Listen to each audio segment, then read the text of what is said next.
Hello good evening everyone. So ఈ వీడియోలో మనము కరెంట్ అఫైర్స్ కోర్స్ గురించి చిన్న క్లారిటీ ఇవ్వడానికి కోసం అండ్ నెక్స్ట్ వచ్చేసి కరెంట్ అఫైర్స్ చదవాలన్నా చదవకూడదు అన్న దాని మీద క్లారిటీ ఇవ్వడానికి కోసం చేయడం జరిగింది. సో మనం ఆల్రెడీ January 6th 2024-25 వచ్చినాం కదా. So right, so January 6th of 2025 రోజు మనం ఆల్రెడీ కోర్సు లాంచ్ చేయడం జరిగింది. Number 1 point. సో కోర్సులో ఏమేమి ఉంటాయి మనకి అంటే, so science and technology separate గా పెట్టడం జరిగింది. So environment related and next వచ్చేసి మనకి ఎకానమీ అండ్ నెక్స్ట్ వచ్చేసి ఏంటి మనకి పాలిటీ, ఇవన్నీ కూడా మనము అప్లోడ్ చేయడం జరుగుతుంది 399 రూపీస్ కి. So along with our PDFs కూడా మీరు చదువుకోవచ్చు మీకు ఉంటే. ఓకే, పాలిటీ మనకి సతీష్ సార్ చెప్పడం జరిగింది. సో ఆల్రెడీ 150 క్వశ్చన్స్ అనేది అప్లోడ్ చేసాము, ఇంకా 30 క్వశ్చన్లు డిసెంబర్ జనవరివి. సో మొత్తం టోటల్ గా 180 కరెంట్ టాపిక్స్ అనమాట ఇవి. సో 180 కరెంట్ టాపిక్స్ మీద క్వశ్చన్స్ ని ఫ్రేమ్ చేసి వాటికి ఆన్సర్స్ పెట్టేసి వాటి బ్యాక్గ్రౌండ్ మొత్తం కూడా సార్ ఎక్స్ప్లెయిన్ చేయడం అనేది జరిగింది. సతీష్ సార్ మనకి అంతకుముందు 21st సెంచరీలో అమిగోస్ లో ఇవన్నిటిలో చెప్పి ఉన్నారు సార్. ఇప్పుడు ప్రస్తుతానికి ఇండిపెండెంట్ గా రన్ చేసుకుంటున్నారు institution. So sir Satish sir చెప్పడం జరిగింది ఇది. ఓకే, ఈ మిగతా 3 సో సంతోష్ సార్ చెప్పడం జరిగింది మనకి. ఏది సైన్స్ అండ్ టెక్నాలజీ కానీ, సో ఇవి ఎన్విరాన్మెంట్ కానీ, ఎకానమీ కానీ ఇవి. అయితే మనం చదవాలా చదవకూడదు అనేది ఫస్ట్ 2-3 క్లారిటీస్ ఇస్తాను నేను. First of all economy current affairs. Economy current affairs అనేది చాలా చాలా తక్కువ వెయిటేజ్. ఎందుకు అంటే ఇండియన్ ఎకనామిక్ సర్వే ఉంది ఇక్కడ. ఓకే, అండ్ నెక్స్ట్ ఏంటిది మనకి 2 బడ్జెట్లు ఉన్నాయి, Andhra Pradesh and Telangana, Andhra Pradesh and India బడ్జెట్లు 2 ఉన్నాయి మనకి. ఆంధ్రప్రదేశ్ అండ్ ఇండియా 2 బడ్జెట్లు ఉన్నాయి. అండ్ దాంతో పాటు మనకి ఇప్పుడు స్వర్ణాంధ్ర ఉంది. ఓకేనా, ఏపీ ఎకనామిక్ సర్వే ఉంది అండ్ ఏపీ పాలసీస్ ఉన్నాయి. ఇన్ని గానం ఉన్నాయి మనకి. సో కాబట్టి ఇవే కరెంట్ అఫైర్స్ ఏపీ కుప్పలు అవుతాయి. ఇవి నాకు తెలిసి 90% కరెంట్ అఫైర్స్ ఇవే. ఎకానమీకి సంబంధించి 90% కరెంట్ అఫైర్స్ ఇవే. ఏమైనా ఉంటే అక్కడక్కడ ఏమైనా 10% of the so current affairs ఉండొచ్చు. వాటికి కూడా 1 year PIB రివ్యూస్ చూసుకుంటే సో చాలా ఎక్కువ 10% అనేది PIB రివ్యూస్. ఇంకా అక్కడక్కడ ఏమైనా అడిషనల్ పాయింట్స్ ఉంటే చూసుకుంటే సరిపోతుంది ఎకానమీకి సంబంధించి. ఎందుకంటే ఎకానమీకి మరీ అంత డంప్ ఏమి ఉండదు, ఎందుకంటే ఆల్రెడీ ఇవన్నీ రీసెంట్ గా వచ్చినాయి కాబట్టి ఇవే కరెంట్ అఫైర్స్ మాక్సిమం ఇవన్నీ చదివేసి ఉంటారు. మీరు ఏమైనా ఉంటే 1 year PIB రివ్యూస్ అడిషనల్ గా 20-30 వెళ్తాయేమో, అంతకుమించి వెళ్దాం ఎకానమీ. ఓకే, ఇవి human development index, gender inequality index, gender gap index, physical quality life index, ఇట్లాంటివి కొన్ని ఉంటాయి ఇండెక్స్లు. సో అవి తప్ప మనకు పెద్దగా ఏమి ఉండవు ఇక్కడ. ఇది క్లారిటీ ఫస్ట్ ఎకనామీకి సంబంధించి. నెక్స్ట్ సైన్స్ అండ్ టెక్నాలజీకి సంబంధించి యూనిట్ 1. సో యూనిట్ 1 ఏదైతే ఉందో దీంట్లో మాక్సిమం యూనిట్ 1లో చాలా వరకు మనకి కరెంట్ అఫైర్స్ రావడానికి ఛాన్సెస్ ఉన్నాయి. మొత్తం ఎన్ని కరెంట్ అఫైర్స్ రావచ్చు సార్ అంటే, నేను అంతకుముందే చెప్పా 50 వరకు స్టార్టింగ్ వచ్చేసి ఒక 25 వరకు మనకి సో కరెంట్ అఫైర్స్ రావడానికి ఛాన్సెస్ ఉన్నాయి మనకి. ఓకే, 25 మినిమం రావడానికి ఛాన్సెస్ ఉన్నాయి. దీంట్లో యూనిట్ 1 ఎక్కువ రావడానికి ఛాన్సెస్ ఉన్నాయి మనకి. యూనిట్ 1, సో యూనిట్ 1 నుంచి మాక్సిమం కరెంట్ అఫైర్స్ అనేది రావడానికి ఛాన్సెస్ ఉన్నాయి. మిగతావి సో నెక్స్ట్ యూనిట్ 3 కానీ 2 కానీ 3 కానీ 4 కానీ సో వీటికి కూడా ఉన్నాయి. అంటే వీటిలో కూడా కరెంట్ అఫైర్స్ ఉంటాయి, కానీ ఇవి కొంచెం తక్కువ స్కోప్ ఉన్నాయి. అంటే తక్కువ స్కోప్ అంటే రావని కాదు, దీని నుంచి కూడా వస్తాయి. ఓవరాల్ గా అయితే 25 రావడానికి ఛాన్సెస్ అనేవి ఉన్నాయి. కానీ ఫస్ట్ యూనిట్ నుంచే మనకు ఒక సో 10 నుంచి 12 క్వశ్చన్స్ ఓన్లీ ఫస్ట్ యూనిట్ లోనే కరెంట్ అఫైర్స్ రావడానికి ఉన్నాయి. మిగతా ఒక 12 నుంచి 13 క్వశ్చన్స్ అనేటివి ఈ యూనిట్స్ కి సంబంధించిన రావడానికి అవకాశం ఉంది. ఇది నా పర్సనల్ ఒపీనియన్. సో ఆలోచిస్తే మనకి ఓకే, లాజికల్ గా ఆలోచిస్తే, ఎందుకంటే more of current affair related అంతా యూనిట్ 1. అందువల్ల నేను స్పేస్ కానీ, డిఫెన్స్ కానీ, న్యూక్లియర్ ఎనర్జీ కానీ, ICT కానీ, డిపార్ట్మెంట్ ఆఫ్ ద స్పేస్ కానీ ఇవన్నిట్ల గురించి PIBs తో పాటు అదర్ దాన్ PIBs కూడా చాలా డీటెయిల్ గా కవర్ చేయడం జరిగింది. ఓకే, సో ఇది దీనికి సంబంధించి పాలిటీ సతీష్ సార్ అన్ని టాపిక్స్ నీట్ గా కవర్ చేస్తున్నారు. సో దానికి సంబంధించి ఇది ఉంది. ఎకానమీకి సంబంధించి ఆల్రెడీ ఇవన్నీ కవర్ అయిపోయినాయి మనకి. ఆల్రెడీ మీరు స్టార్టింగ్ లోనే చదివేసి ఉంటారు. మిగతా కరెంట్ అఫైర్స్ ఏవైతే ఉంటాయో ఈ కరెంట్ అఫైర్స్ అన్ని కూడా కవర్ చేయడం జరుగుతుంది. రెండవది, మీరు ఏదో టెస్ట్ సిరీస్ రాసేసి అందులో ఉన్న క్వశ్చన్ అంతా కూడా ఇందులో కవర్ కాలేదంటే కవర్ అవ్వదు. ఎందుకు అవుతుంది? మేము ఫ్యాకల్టీస్ మాకు ఒక అవగాహన ఉంటుంది, ఏది ఎగ్జామ్లో వస్తుంది ఏది రాదు అని చెప్పేసి దాని ప్రకారమే మేము క్లాసులు చెప్తాం తప్ప ప్రపంచంలో ఎక్కడో టెస్ట్ సిరీస్ లో ఎవడో కాపీ కొట్టించిన క్వశ్చన్ మేము చెప్పాలంటే ఎందుకు చెప్తామమ్మా? నేను కాదు, ప్రపంచంలో ఏ ఫ్యాకల్టీ చెప్పడు.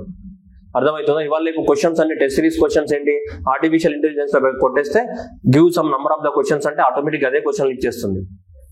సో కాబట్టి సో మీరు కొంచెం ఆలోచించండి, బ్రెయిన్ పెట్టి ఆలోచించండి. ఓకే, మనకు ఉన్న టైం ఎంత, ఇప్పుడు ఎంత టైం ఉంది, ఎంత రివైజ్ చేయగలం, ఎలా రివైజ్ చేయగలం, ఇదంతా ఉండాలా అవన్నీ ఆలోచించుకోండి.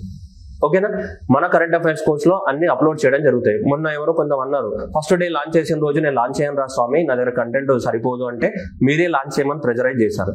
లాంచ్ చేసిన తర్వాత లాంచ్ చేసిన తర్వాత ఏం చేశారు మీరే? మళ్ళీ అన్ని కంటెంట్ లేవురా, వేస్ట్ ఉందిరా అని చెప్పేసి నువ్వే నెగిటివ్ స్ప్రెడ్ చేస్తావు. మళ్ళీ నువ్వే లాంచ్ చేయమంటావు, నువ్వే నెగిటివ్ స్ప్రెడ్ చేస్తావు. 2 రోజుల తర్వాత ఇప్పుడు మొత్తం content almost 80% of the content upload అయింది. ఇప్పుడు ఏం చేస్తున్నావు? అబ్బాయి ఇవన్నీ చూడాలని అంటున్నావు.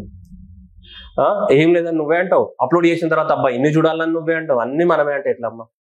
సో కాబట్టి మనం గుర్తుపెట్టుకోవాల్సింది ఏంటిదంటే ఇక్కడ మనం కరెంట్ అఫైర్స్ దేనికోసం చదువుతున్నాం అంటే ఫస్ట్ ఆఫ్ ఆల్ ఇక్కడ గుర్తుపెట్టుకోవాల్సింది ఏంటిదంటే సో కరెంట్ అఫైర్స్ లోపల క్వశ్చన్స్ అనేటివి మనం రెండు రకాలుగా ఆన్సర్ చేయొచ్చు. ఒకటి వన్ లైనర్స్ వస్తే డైరెక్ట్ గా ఏంటిది మనకి సెలక్షన్ గా డైరెక్ట్ ఆన్సర్ పెడతాం. ఇక్కడ మనం కరెంట్ అఫైర్స్ చదువుకునేదంతా కూడా డైరెక్ట్ క్వశ్చన్ వస్తుందనో ఏదో ఎగ్జామ్ లో ఏదో పీకుదామని కాదు. మన భాషలో చెప్పాలంటే ఏంటిది ఎలిమినేషన్ కోసం మనం చదువుతున్నాం. అంటే ఏంటిది ఎలిమినేషన్ కోసం. మనం ఎగ్జామినేషన్ లో మనకి దగ్గర ఎలిమినేట్ చేయాలి కదమ్మా. సో ఎలిమినేషన్ చేయాలంటే మన దగ్గర ఫస్ట్ ఆఫ్ ఆల్ ఇన్ఫర్మేషన్ ఉండాలి కదా. ఫస్ట్ ఆఫ్ ఆల్ ఇన్ఫర్మేషన్ ఉంటే కదా నువ్వు ఎలిమినేట్ చేసేది. కాబట్టి ఫస్ట్ ఆఫ్ ఆల్ ఎలిమినేట్ చేయాలంటే నీ దగ్గర ఇన్ఫర్మేషన్ ఉండాలి. సో ఆ ఇన్ఫర్మేషన్ కోసం నీకు 1 and 2, 3 ఇట్లా ఇచ్చినప్పుడు 1 and 2 కరెక్ట్, 1, 3 కరెక్ట్ అన్నప్పుడు నీ దగ్గర ఇన్ఫర్మేషన్ ఉండాలి. ఇన్ఫర్మేషన్ ఉన్నప్పుడు నువ్వేం చేయొచ్చు, మనం ఎలిమినేట్ చేయొచ్చు. ఇన్ఫర్మేషన్ ఏదైతే ఉంటుందో ఆ ఇన్ఫర్మేషన్ ఉన్నప్పుడే నువ్వు ఎలిమినేట్ చేయొచ్చు, లేదంటే ఎలిమినేట్ చేయలేవు. అందుకోసమైనా నువ్వు కరెంట్ అఫైర్స్ చూడాలి. సరే ఇప్పుడు టైం సరిపోతుంది అంటే మాక్సిమం మనకు 35 గంటలు ఇంక్లూడింగ్ పాలిటీ, ఎకానమీ అన్ని కలిపి. ఒకవేళ పాలిటీ తీసేసారనుకోండి 25 గంటలే వస్తుంది, ఎకానమీ కూడా తీసేసారనుకోండి 20 గంటలే వస్తుంది. సో కాబట్టి మాక్సిమం 35 గంటలకు ఎక్కువ ఉంటుంది అన్ని సబ్జెక్టులు కలిపి. కానీ నీకు అన్ని సబ్జెక్టు కలిపి పాలిటీ, ఎకానమీ ఇవన్నీ కలిపి సో నీకు ఎన్ని మార్కులు వస్తాయమ్మా? దాదాపు 40 నుంచి 45 మార్కులు ఇవే ఉంటాయి. ఏవి కరెంట్ అఫైర్స్ ఉంటాయి. అన్ని సబ్జెక్టు కలిపి నేను చెప్పేది పాలిటీ అండ్ ఎకానమీ అండ్ నీకు సైన్స్ అండ్ టెక్నాలజీ, ఎన్విరాన్మెంట్ ఇవన్నీ కలిపితే 40 నుంచి 45 నీకు 35 గంటలలో ఉంటాయి. అంటే పాలిటీ కవర్ అయితే నీకు ఇవన్నీ కవర్. సో నీకు ఇక్కడనే ఉంటుంది దాదాపు మనకి. సో కాబట్టి అందువల్ల నీకు కరెంట్ అఫైర్స్ 40 నుంచి 45 మార్కుల వరకు నీకు ఉండే అవకాశం ఉంటుంది. మొత్తం అన్ని కలిపి 300 నేను చెప్పేది. ఎన్నిట్లలో మనకి 300 మార్క్స్ లో ఇంత ఉండడానికి అయితే ఛాన్సెస్ ఉన్నాయి. సో అందువల్ల రోజుకు ఒక గంట, గంటన్నర అయినాయండి, లేదంటే ఒక రోజుకి 2-3 రోజులలో మొత్తం చూసి కంప్లీట్ చేయండి. ఓకేనా? సో January 12 లోపల అయితే నేను కంప్లీట్ చేయడానికి ప్రయత్నం చేస్తాను. ఆల్రెడీ ఇప్పటికీ 80% అప్లోడ్ అయింది. ఎన్విరాన్మెంట్ ఒకటి అప్లోడ్ చేయాలా, ఎకానమీ ఒకటి అప్లోడ్ చేయాలా, దేనికి అదే ప్రాసెస్ లో అదే పనిలో ఉంటా. నాకే 15 రోజుల నుంచి చదివితే అవ్వట్లేదు. అన్ని సోర్సెస్ ముందర పెట్టుకొని దాంట్లో వెతికి దీంట్లో వెతికి ఎండ్ల బాగుంది, ఎండ్ల బాగలేదు, ఏ ఇన్స్టిట్యూట్ ఎవరు కవర్ చేశారు, అంటే ఏ పబ్లిషర్స్ ఏం కవర్ చేశారు, ఇవన్నీ వెతుకునేసరికి సగం టైం అయిపోతుంది. అవన్నీ ఒక్క దగ్గరికి తీసుకొచ్చి మళ్ళీ చేసి అవన్నీ పెట్టంగా కూడా మళ్ళీ మనం ఏం చేస్తాం, అమ్మ అది కవర్ కాలే, ఇది కవర్ కావమ్మా, ఎందుకు కవర్ అవుతాయి? అవసరం లేని నేనే డిలీట్ చేస్తున్నా. అవసరం ఉన్నాయి మాత్రమే పెడుతున్నా. నువ్వు అవసరం లేని దాన్ని కూడా ఎగ్జామ్ వస్తుంది అనుకో నీ అంతటి నువ్వు ఊహించుకొని కవర్ కాలేదంటే ఇక నేను ఏం చేయలేదు దానికి. I have no answer. So కాబట్టి నన్ను నమ్మిన వాళ్ళకి మాత్రమే నేను చెప్తున్నా, మీరు బ్లైండ్ గా ఫాలో అవ్వండి. దానికి నా రెస్పాన్సిబిలిటీ. ఎందుకంటే నేను ఎంత రీసెర్చ్ చేస్తున్నానో నాకు తెలుసు ఆ విషయం అనేది. నాతో పాటు కొంతమంది నా చుట్టుపక్కల ఉన్న నాకు కొంతమంది తెలుసు కాబట్టి స్టూడెంట్స్ వాళ్ళకి తెలుసు నేను ఏం చేస్తున్నానని. నేను ఒక 6-7 సోర్సెస్ ముందర పెట్టుకొని ఒక ఆర్టిఫిషియల్ ఇంటెలిజెన్స్ చేయడానికి కోసము 5 సోర్సెస్ నుంచి ఆర్టిఫిషియల్ ఇంటెలిజెన్స్ గ్యాదర్ చేసి మళ్ళీ అవన్నీ ఒక దగ్గరికి తీసుకొచ్చి గ్యాదర్ చేయడం అంటే నేను ఫస్ట్ చదవాలి 10 GB అండర్లైన్ చేసుకొని హైలైటింగ్ చేసి వాటిని మళ్ళీ స్కానర్లో పెట్టి స్కాన్ చేసి మళ్ళీ పీపీటీ చేసి మీకు ఒక్క దగ్గరికి తీసుకొచ్చి పెట్టంగా కూడా మనకి ఇంకా సరిపోతలేదంటే ఇంకా దానికి మనం ఏం చేయలేము. మరి మన బ్రెయిన్లో మీ బ్రెయిన్లో జీబీ ఉందేమో మరి నాకు తెలియదు. సరే మన జీబీస్ ఉంటే మాత్రం మరి ఎగ్జామ్ మొత్తం ఇట్లా వృద్ధి పెట్టేసుకోండి. ఇక్కడ పాయింట్ ఏంటిదంటే మనం ఆలోచించాల్సింది మనకు ఉన్న టైం ఎంత, మనం రివైజ్ చేయగలమా, మనకు గుర్తుంటుందా, ఇది ఆలోచించండి. ఇది ఆలోచించడం మానేసి ఇది లేదు ఇంత చదువుకొని పోతాయి అది గుర్తుంటుందా? నువ్వు ఇంత చదువు కానీ పర్ఫెక్ట్గా చదువు, ఇట్లా చదువు, డెప్త్లోకి పోవు, ఇట్లా కాదు పోయేది. అర్థమవుతుందా?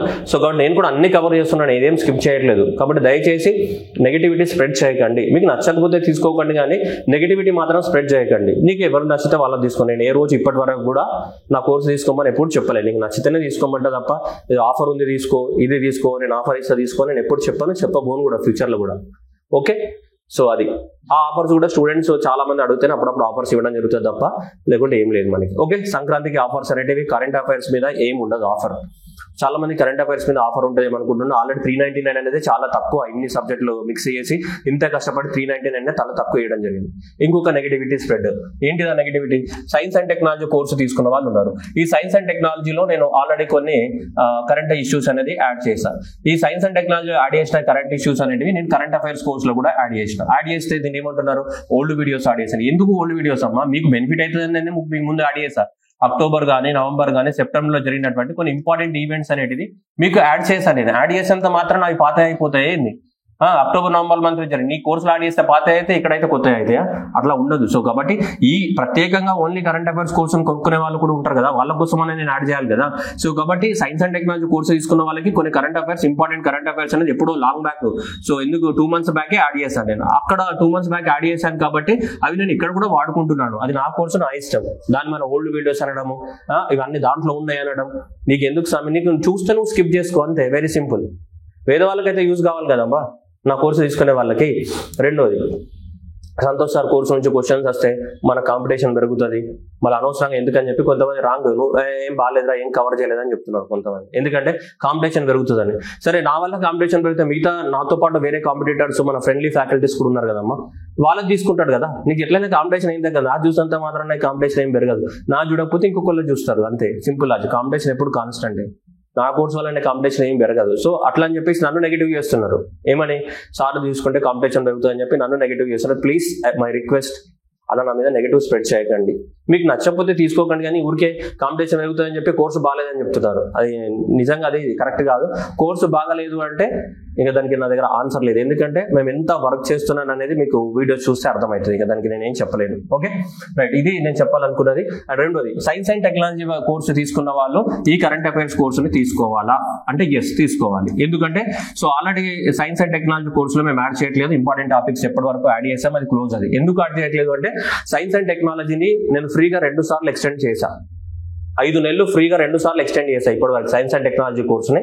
అది మీ అందరికీ తెలుసు. ఎగ్జామ్ పోస్ట్ పోన్ అవుతున్న కొద్దీ నేను ఎక్స్టెండ్ చేసుకుంటూ ఎగ్జామ్ వరకు ఎక్స్టెండ్ చేసి వచ్చి అందరికి ఫ్రీగా ఎక్స్టెండ్ చేసి ₹1 కూడా తీసుకోలేదు నేను. అండ్ ఇంపార్టెంట్ కరెంట్ అఫైర్స్ కూడా ఆల్రెడీ. సో మళ్ళీ ఇప్పుడు నేను యాడ్ చేయాలంటే నాకు అంత ఓపిక లేదు. సో కాబట్టి మీకు ఇందులో 20 అవర్స్ అనేటివి కొత్తవి యాడ్ అవుతాయి ఇందులో. మీరు చాలా మంది అనుకుంటున్నారు సైన్స్ అండ్ టెక్నాలజీలో మనకు ఉన్నాయి కదా అని మీరు అనుకుంటారు, కానీ నో, ఈ సైన్స్ అండ్ టెక్నాలజీలో ఉన్నాయి, నేను ఇక్కడ వాడుకున్నాను కొన్ని, కానీ వాటితో పాటు ఇక్కడ 20 గంటలు అనేటివి కొత్తగా కరెంట్ అఫైర్స్ యాడ్ అవుతాయి. అవి మీకు సైన్స్ అండ్ టెక్నాలజీ కోర్సులో మిస్ అవుతాయి. వీటితో పాటు పాలిటీ ఎకానమీ కూడా యాడ్ అవుతాయి. సో కాబట్టి తీసుకోవాలనుకుంటే తీసుకోండి, లేకపోతే వదిలేయండి. అంతేగాని నాకు మెసేజ్లు చేసి మాకు ఎందుకు యాడ్ చేయరు, మేము ఈ కోర్స్ తీసుకున్నామంటే చెయ్యను. ఓకే, ఎందుకంటే ఆల్రెడీ 2 సార్లు ఎక్స్టెండ్ చేయడం అనేది జరిగింది. సైన్స్ అండ్ టెక్నాలజీ కోర్సుని 2 టైమ్స్ ఎక్స్టెండ్ చేసాం. And important current affairs already నేను యాడ్ చేసి పెట్టిన, ఇంకా ఇవన్నీ కూడా యాడ్ చేయాలంటే నాకు అంత ఓపిక లేదు. దయచేసి మీరు అర్థం చేసుకోండి, ఓకేనా. సో ఇది నేను చెప్పాలనుకున్నది. టు బి స్ట్రైట్ ఫార్వర్డ్ గా ఏదైనా క్లియర్ గా ఓపెన్ గా ఉంటేనే అందరికీ మంచిది. మళ్ళీ నాకు మెసేజ్ చేసి సార్ మాకు ఎందుకు యాడ్ చేయరు, ఆర్గ్యుమెంట్స్ చేయడం ఇవన్నీ చేయదు. ఒకవేళ నువ్వు అట్లా మెసేజ్ పెట్టండి, నేను రిప్లై కూడా ఇయ్యాను. ఇది ఓపెన్ గా నేను చెప్తున్నా. ఓకే, మీకు కావాలంటే తీసుకోండి, లేదంటే పక్కన వదిలేసేయండి. ఓకే, ఎవరిది మంచిగా ఉంటే వాళ్ళది తీసుకోండి, that is good for you. Okay, లేదు అంటే దీన్నే ఫాలో అవుతుంటే దీన్నే ఫాలో అవ్వండి, మీ ఇష్టం. Okay, so thank you everyone and all the best. ఎందుకు ఫ్రీగా పెట్టట్లేదు, పెట్టచ్చు, కానీ దాన్ని పడ్డే కష్టం ఉంది కదా. అదంతా ప్రతిదీ యాడ్ చేస్తూ ఉంటే దానికి వాల్యూ ఉండట్లేదు, వాల్యూ ఇవ్వట్లేదు. దానికి అర్థమవుతుందా మీకు? ఎందుకు పెట్టట్లేదు అంటే వాల్యూ ఇవ్వట్లేదు. కంటెంట్ అన్ని పెడతా ఉంటే దానికి వాల్యూ దొరకట్లేదు. అర్థమవుతుందా? అది. Thank you everyone.